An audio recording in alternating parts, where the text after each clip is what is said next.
小孩子头太往后。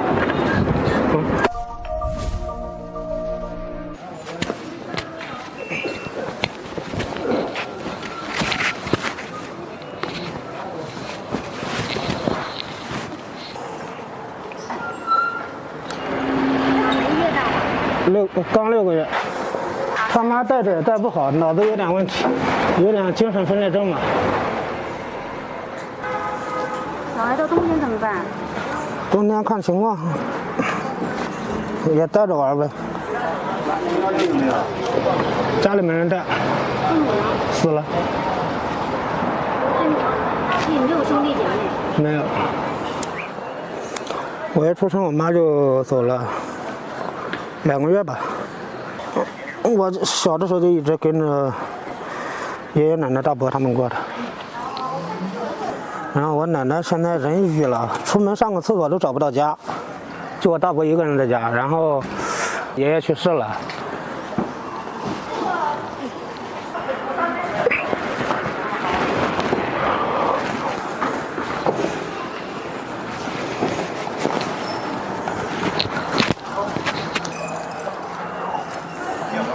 我奶奶吃饭弄啥的，我大伯还来回跑，然后再加上小孩上学来回接送，这个再交给他的话，他就抽不开身了，只能自己带了。你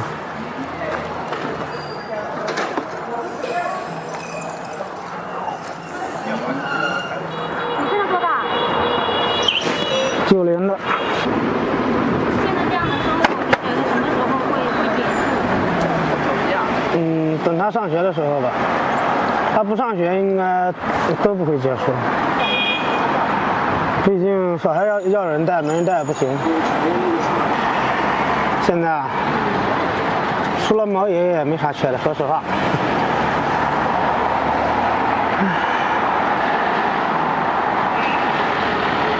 所以说只能加班干活呀，加班干活多挣点。我感觉他好乖呀。还好吧，小的时候哭闹的时候就让他在那哭呗，哭一会儿就好了，慢慢一放就放习惯了。因为有很多那个陪奶嘛的。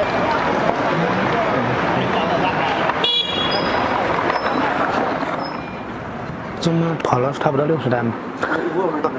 没有300块。小孩子头太往后。看看，现在1点12，现在不跑了。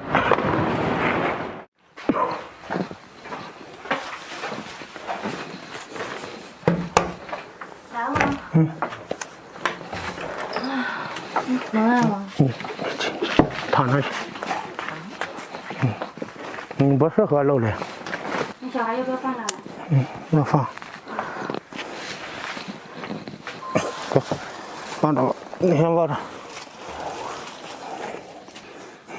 这个房间大概多大？我没量过，然后那边下雨就会漏，有点潮。就是长霉点的那块地方。一个月租金多少呢？700。700。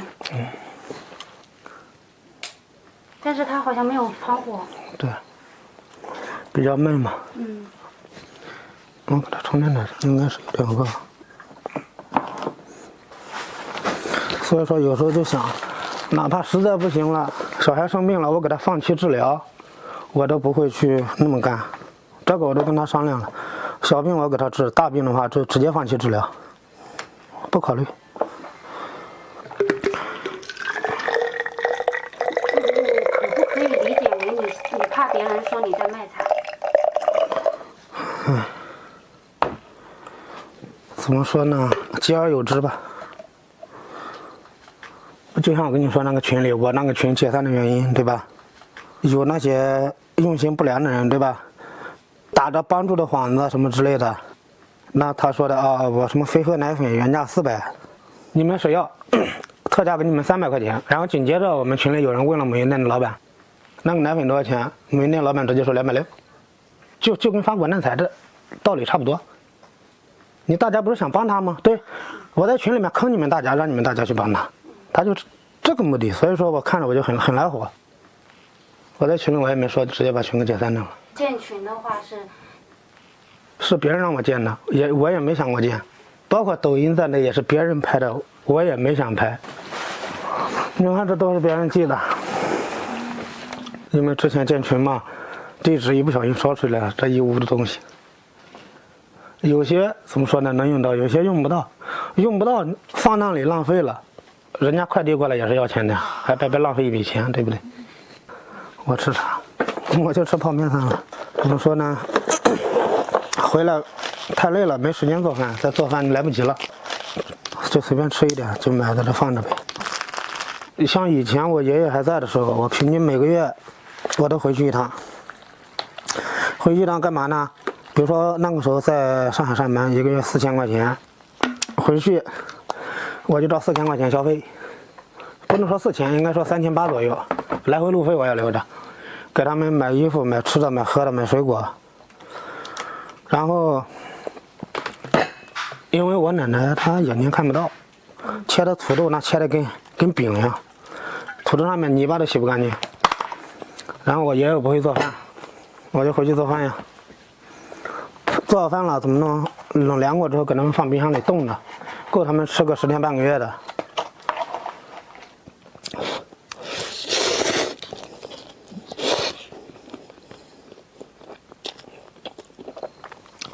有小孩之前，我那个时候我就给自己许个愿，把我的寿命匀50年给我爷爷奶奶，等伺候他们100年以后，我死活无所谓了，因为他们含辛茹苦把我养大的，我伺候他们100年以后就行了。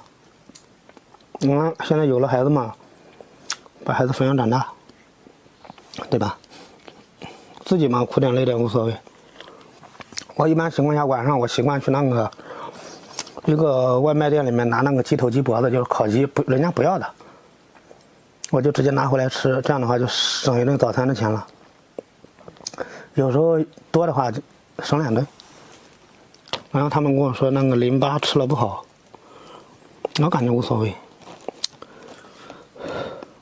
我试药也试过，你知道试药吗？试药是什么？小白鼠。哦，到人家医院给人家。对啊，我也做过。为什么要做那个？挣钱呀，6天6000块呀。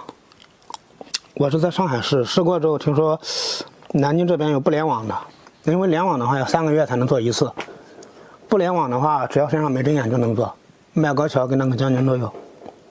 然后我就过了15天我就来南京了，来南京过之后就在江宁做了一个不联网的查不到的，然后做了5天吧，5天2500。有一对夫妇不就是做这玩意做挂了吗？做的太多了，这个药没消耗完，那就吃那个药。因为当时我在那边，在上海那边体检的时候碰到一个项目，好像是1万多块钱吧。当时入组20个人，吃了第一片药，当时就有2、3个人打了强心针。说实话，如果有一天我真的倒下了，最起码留点钱给他们够生活的吧。你要钱都没留下，你有啥呢？对不对？你看，就像我抽烟，基本上哪个超市里面有，我就直接拿。这个最早是4块5一包的，现在涨到6块了，我就直接拿一条。为什么不戒掉呢？不是更省钱吗？瞌睡的时候、心烦的时候呢，对不对？总要有发泄的东西啊。瞌睡的时候要提神呢，因为晚上上班车子少，带着小孩方便一点。因为他脑子有问题，之前2个月大的小孩就这么一罐奶，1天给我喂完了。小孩一哭就喂，一哭就喂，说了有一点问题，知道吧？简单的沟通还行，因为他以前被人拐卖过，受了一点刺激，就一直去一个卖煎饼的人家买煎饼吃嘛。刚我有事离开了几天，那卖煎饼老太太就天天忽悠他，说你不要跟他在一块了，我给你介绍一个。然后我跟他说你不要跟他卖煎饼老太太说话聊天，他一看就知道不是好人，他不听，跟他聊，人家就请他吃顿饺子，说带你出去散散心，你心情不好什么之类的，然后他就去了，身份证人家也给拿走了，手机也给拿走了，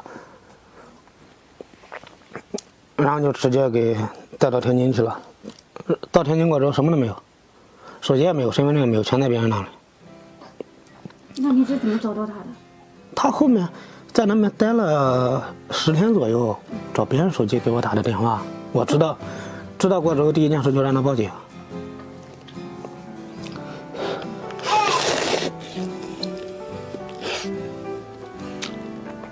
报警，然后紧接着我就去天津了。去天津来回那啥都是找人借的钱，买这个车也是找人借的钱。还掉了吗？没有，准备这个月给他，反正这个月还，慢慢来呗，一点点来。孩子要养，家要过，账要还，对吧？你总不能光还账，孩子不管了，家里不管了，你也总不能借了不还，然后只管家里，那也不现实。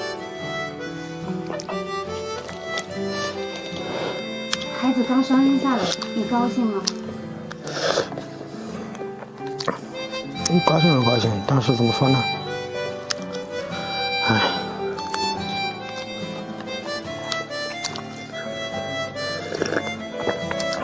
所以我才说呀，等到他们成家以后都过得挺好了，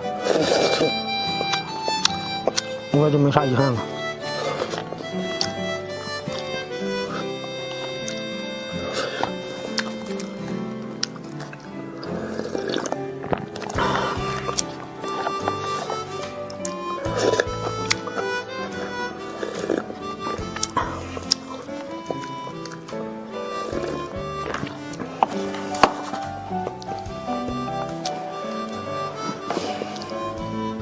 以前就天天想着把爷爷奶奶照顾好就行，现在嘛有小孩嘛，责任就大一点了。